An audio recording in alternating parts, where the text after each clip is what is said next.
So this is the TED Talk, which is a bit terrifying. It reminds one rather of that radio program, 60 seconds, or you have to talk without hesitation, deviation, or repetition on a particular subject. And here they've increased the torture to 15 minutes.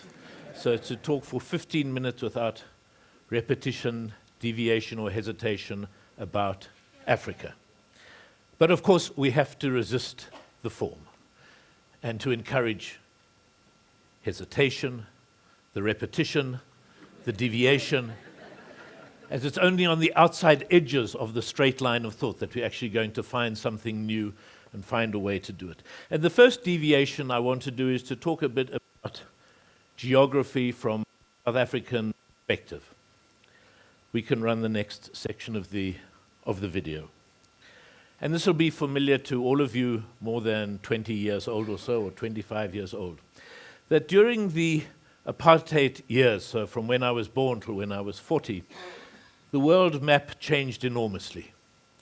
All the countries which opposed and had a horror for apartheid legislation and its imposition started distancing them from South Africa. Cuba, Mexico, South America disappeared. Ecuador, Brazil.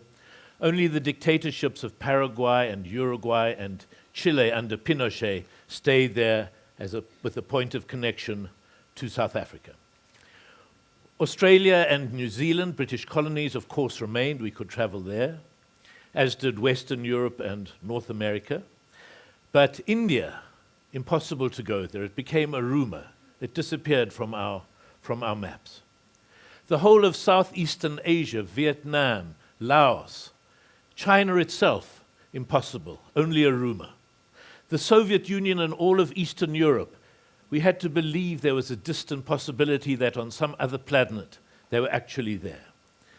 And then, of course, all of Africa, north of Malawi. South Africa was anathema, and it started disappearing from our maps. We had to fly around it, and in the end, our map was reduced to the ancient, we can pause it there, Ptolemaic map, which just had a few dots for what Africa was, and the rest was seen as unknown and unknowable. And now, 20 years on, we are still undoing that damage, trying to find a connection to those countries to the north of us, to find out how we fit into the strange object, landmass, and idea of Africa itself. And it's important here that I understand I'm not talking as a historian or a theoretician, but as an artist, and I'm interested in what it is to bring this question of Africa into the studio. Once in the studio, the rules of engagement, of argument change. Here in a lecture hall or in this form, one expects a clear line of meaning. It's a linear progression. The argument starts, there are propositions. We have to reach an end point with some form of conclusion, and obviously sentences follow each other, and that becomes the shape of an argument. But in a studio, it's very different. There is not the same pressure to be logical. So here I would describe to you the invention of Africa.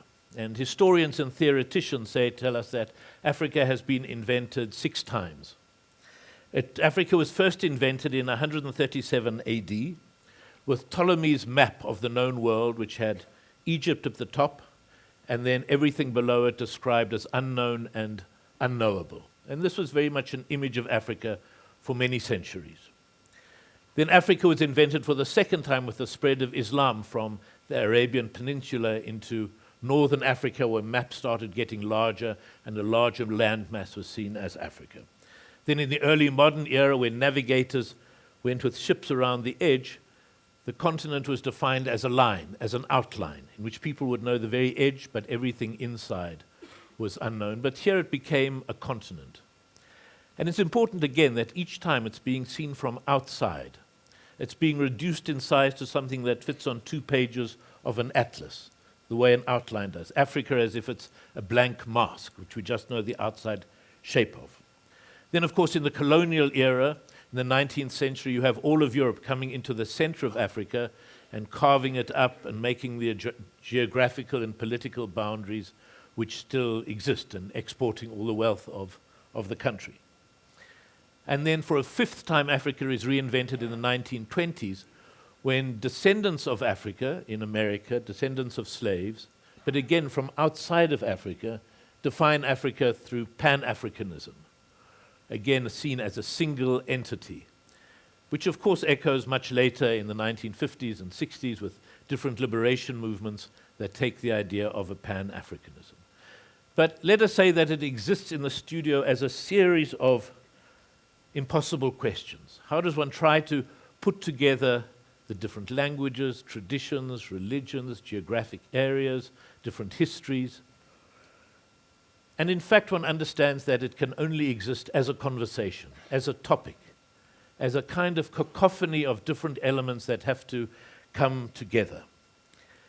And that whereas one thinks of a lecture like this as a single stream of thought, whether it's a stream of consciousness of different ideas following each other, it's nonetheless reduced to a single line of one voice talking, continuing.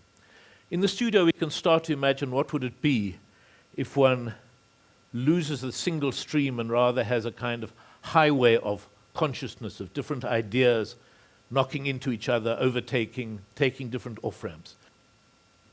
So this would be to imagine how does one get all the different elements and thoughts that accompany the idea of Africa. The invention of Africa. Berlin, he explains the first invention. Nyasaland, 1915. Picasso on safari. Paris, Africa has been invented 6 times. The seventh idea invention in the 1980s and 90s is still in dispute by various historians and legacies to the newspapers, the Nyasaland Times. Keeping on your feet. To accept these Africa images was versus the Africans in the 426 the whole panoply of laws and worlds made by the government with his as map of the world ethical demand Egypt, because it other flies in the face of what it would be positing for an everyone unknown to be and equal. unknowable Number Africa 15 to the area. south, Sarastro. 1, 2, 3, 4, 5, 6, 7, 8, 9, and 10. And here we have to explain all the different possibilities, trying to keep it one set at the same time. The different histories, the different streets of the city, how it takes different parts of the and navigating the understand that both of these and all of End of story. End of story. End of story. end of story. End of story.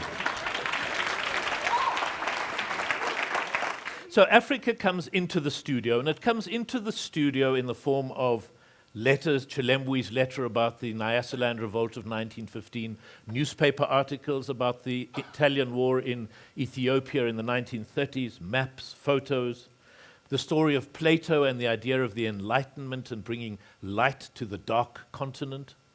So the political working out of Plato's ideas, which is colonialism, and then settler colonialism in South Africa, and then myself at the end of settler colonialism as a white person in South Africa, and what is the collusion and complicity to be here in this place. All of these things come into the studio. What is the relationship of China to Africa now? Is it a new form of colonialism? Is it going to build infrastructure but take the wealth out as the cost for that? Also on the list in the studio are a list of proverbs from Ghana. The head and the load are the troubles of the neck. One should not be too hopeful of a ship sailing from Europe. One who has seen 1,000 will never be satisfied with 100. If the good doctor can't cure you, find a less good doctor.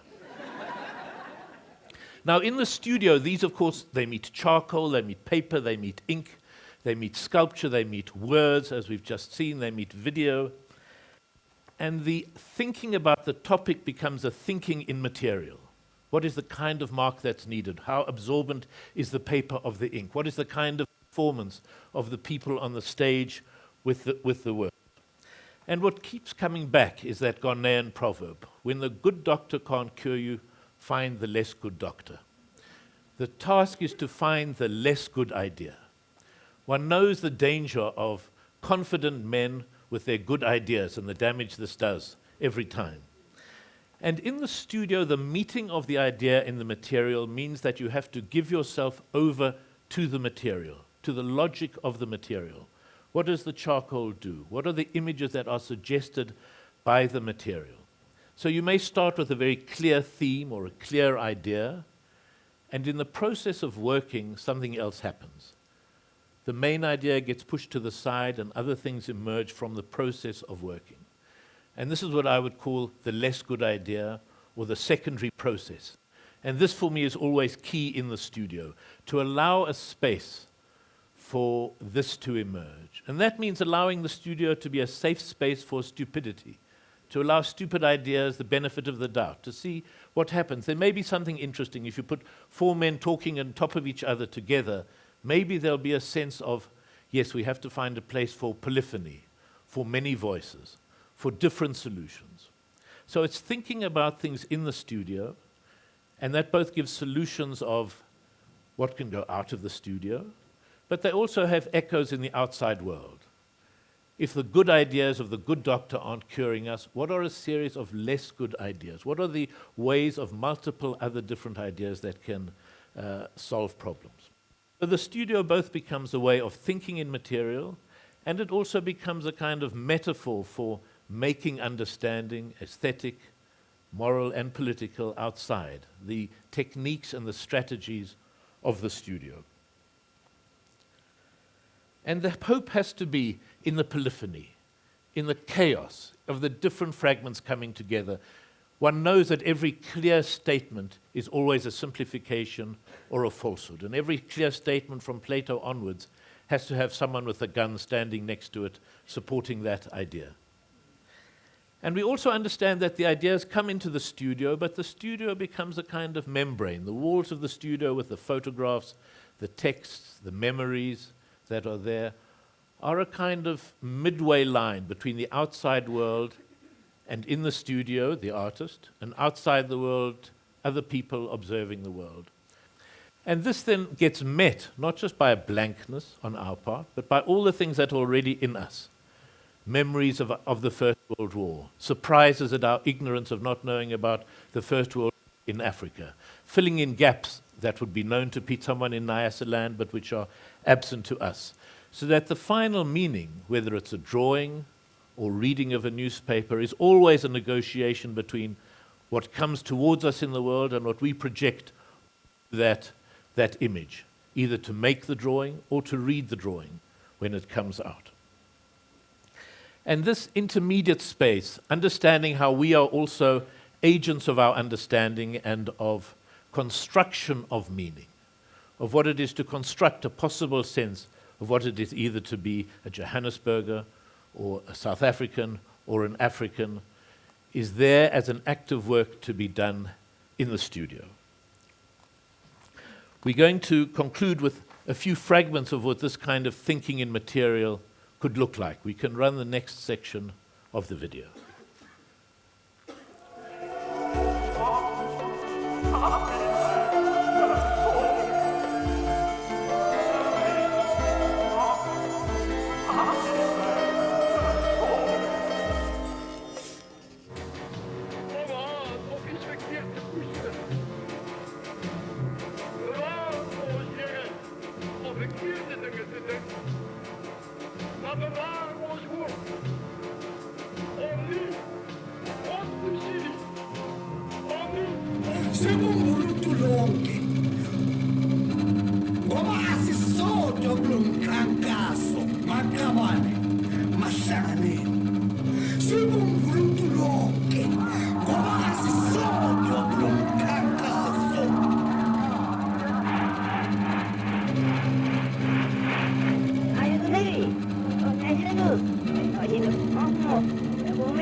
宪法明白是民主不是有的民主体制，你在这样民主体制下的发言。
Thank you.